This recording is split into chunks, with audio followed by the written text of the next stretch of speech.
Yo, what's up guys, welcome back to another video. This is a reaction to history of tornadoes that hit cities.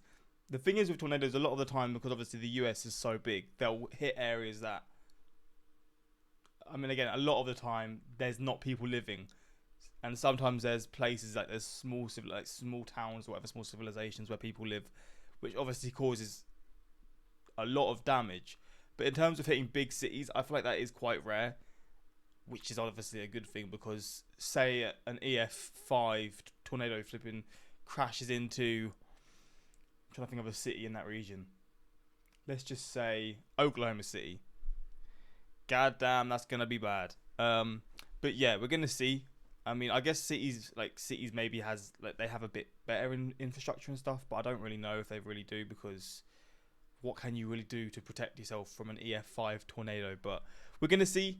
I guess maybe in this video we'll find out. Maybe it happens a bit more often than I realise. But yeah, let's check this out. Links also in the description to my Patreon, where you can see reactions that I can't post to YouTube, movies, TV series, all that stuff. Links are there. But let's check this out and see this video.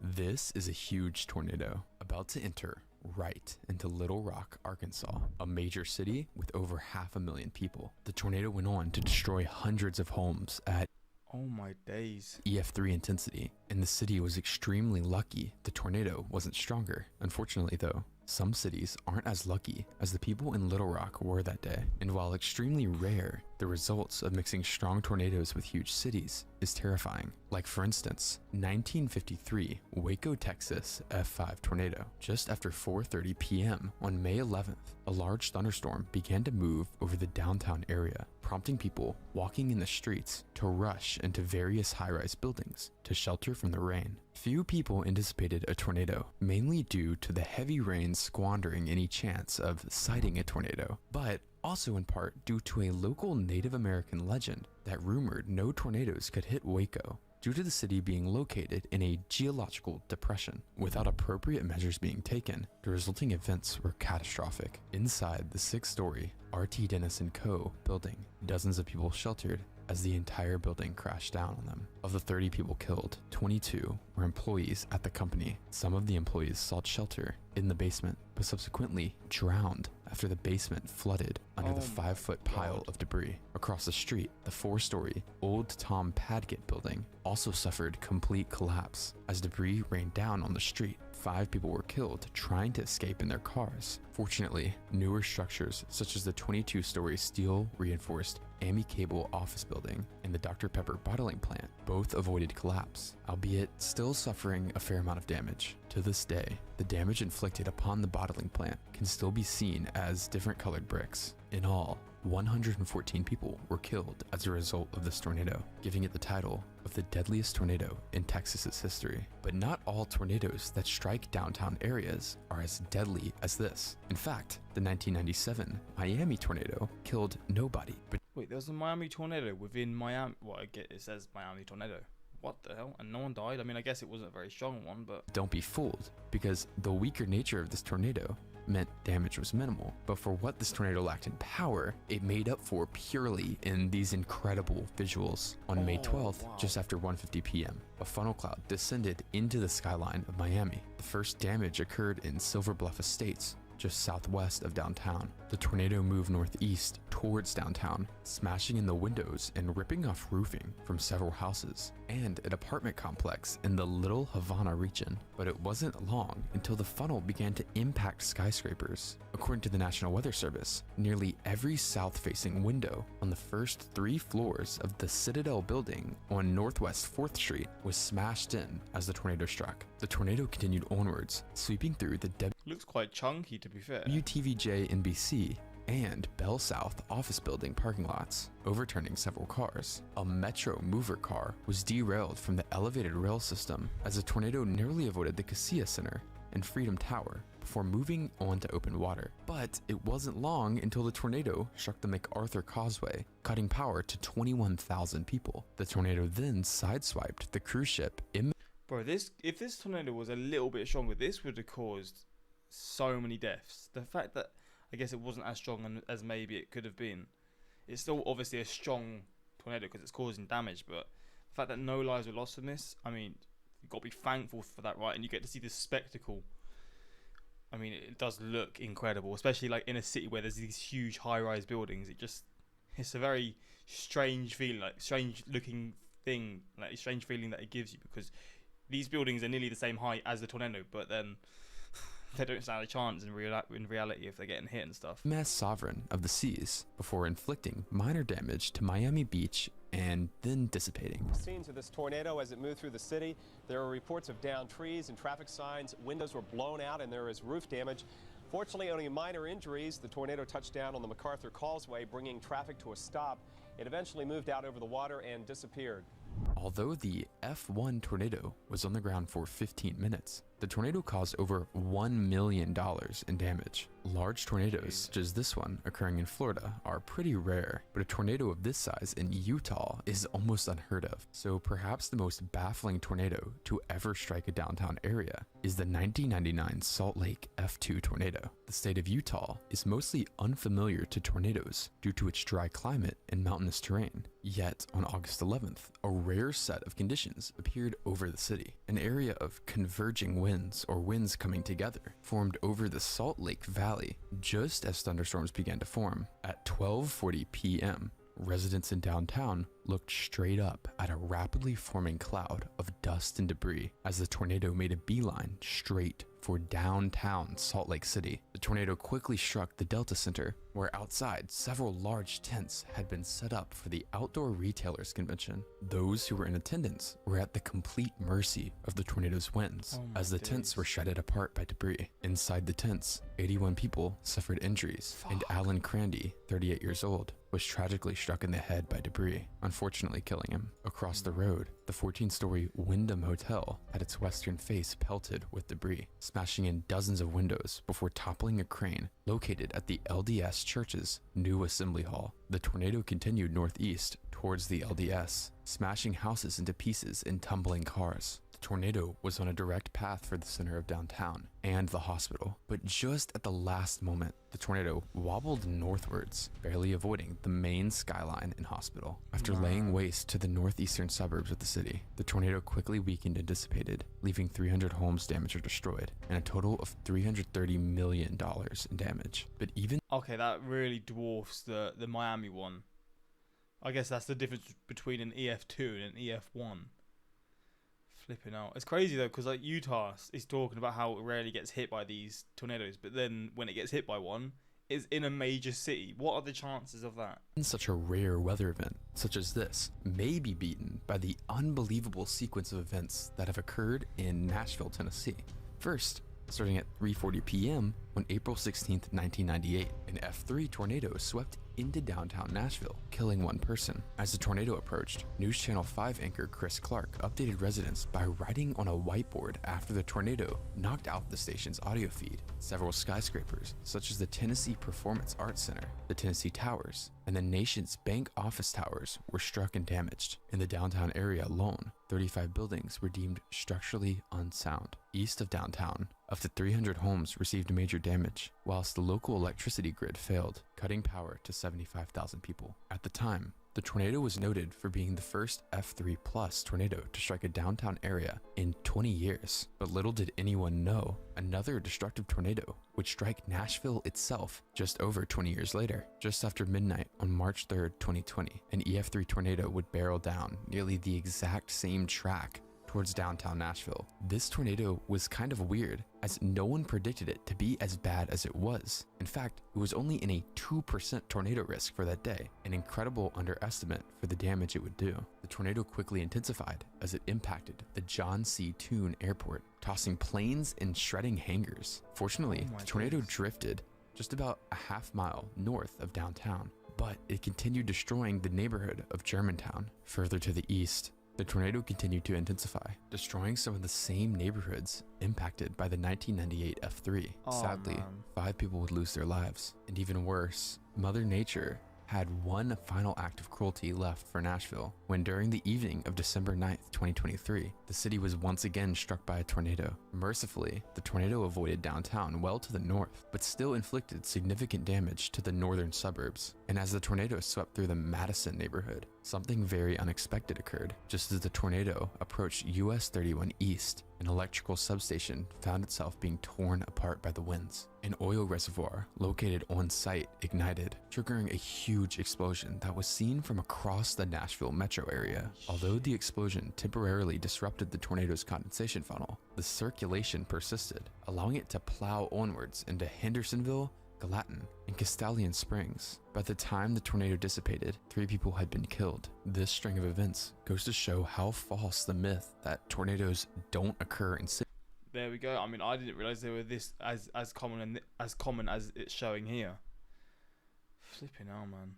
Imagine being a resident in that area that's been hit twice within 20 years. That's just brutal. Cities actually is. And as a city gets larger, the chance that a tornado can strike it only increases in frequency.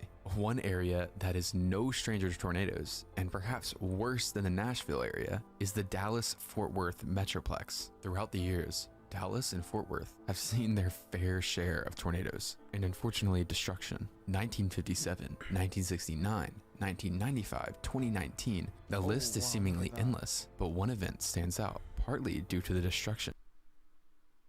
It's pink. What the hell is going on here? I mean, it looks incredible. This still image is...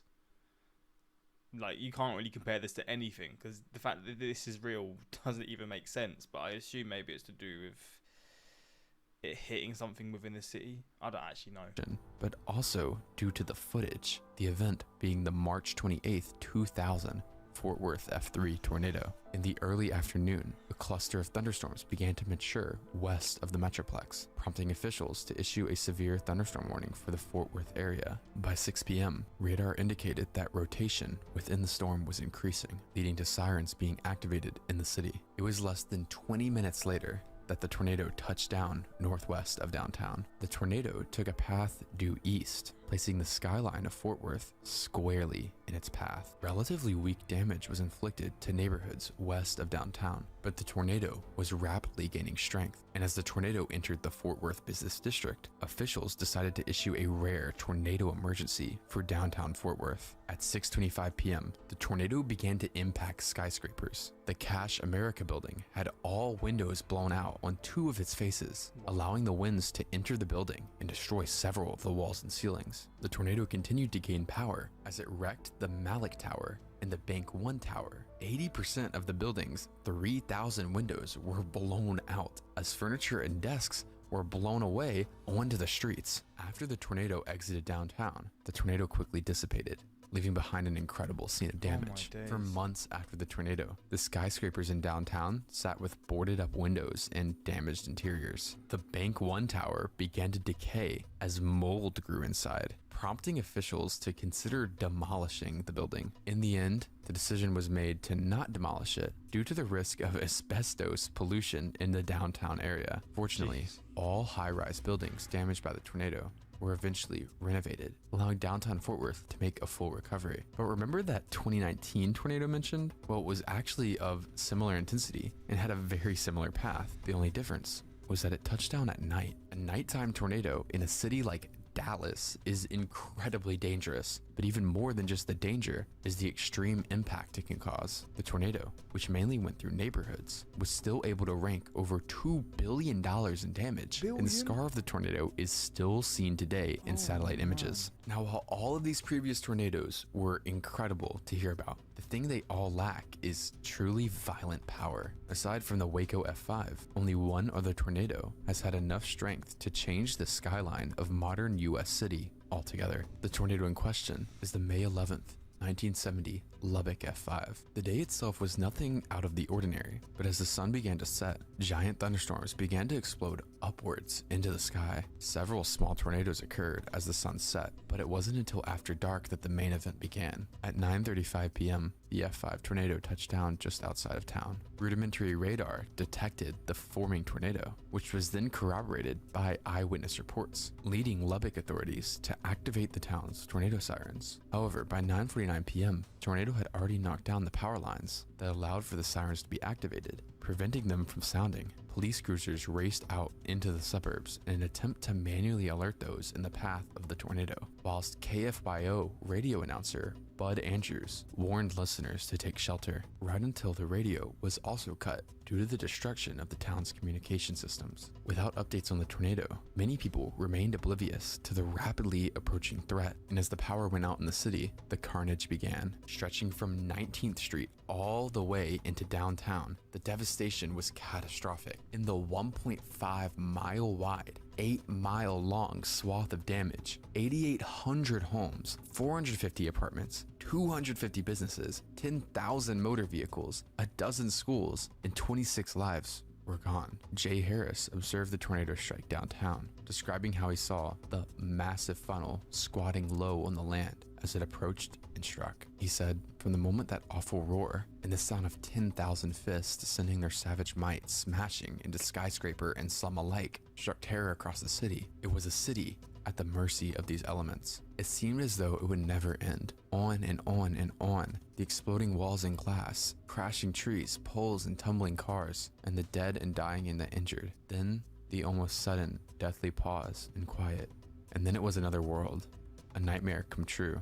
In downtown, the 20-story Great Plains Life building had its frame twisted anti-clockwise as the tornado roared past, disabling 3 of the 4 elevators and severely cracking the stairwells and warping the steel frame by 12 inches. John Zan had been hosting a nighttime personal achievement class on the top floor of the building when the tornado struck, with the group making a desperate escape down the stairwell in the dark as the entire building shook. By some incredible miracle, everyone escaped unharmed. The pressure that had been exerted on the building led to several of the building's ceilings being lifted and cracked, causing enough internal damage to close the building for 5 years. Nearby, the 15-story First National Bank Pioneer Natural Gas building had its entire southern face smashed in by the intense winds, allowing them to enter the building's interior and damage the ceilings. Damage to the northwestern portion of downtown was so great, the entire area had to be demolished and redeveloped. After tearing through the downtown area, the tornado laid waste to the Lubbock Municipal Airport, destroying 100 private aircraft and 19 other military aircraft. After the tornado finally lifted, an estimated $1.3 billion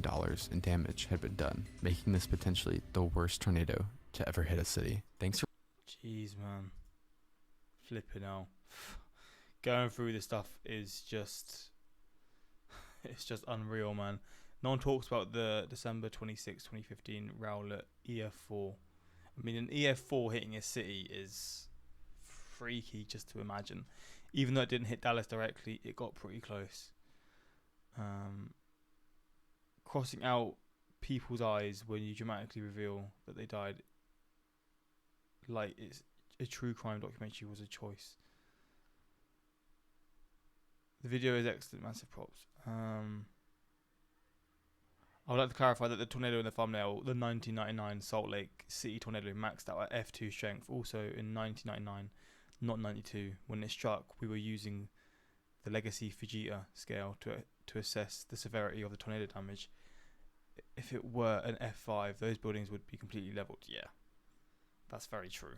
But there we go. Let me know your thoughts on this. And yeah, I mean, I just have the thought that one day you're going to get an EF5 in a major US city, or just a US city, just a decently sized US city, and it's going to cause so much damage, like unimaginable damage. Like, I don't know what, I mean, these are unimaginable damage already, but just this, like, compared to what I feel like will happen in future, it will not be on the same scale, but fingers crossed that doesn't happen. I mean, that is like the worst possible thing that could happen, right? But you just don't know where they're going to touch down. Like, they could touch down anywhere in reality. In the regions that they, like, you have these breakouts and stuff, there's going to be one, like, you saw about a week ago, I reacted to it on my Patreon, because I couldn't post it to YouTube. The tornado outbreak that happened the other day was ridiculous. Like, the tornadoes were huge, and they were causing absolute, like, insane, like, damage and stuff. It was ridiculous to see, but that hits a major city, and I can't even imagine what's going to happen. But yeah, that's pretty much it. Until next time, peace.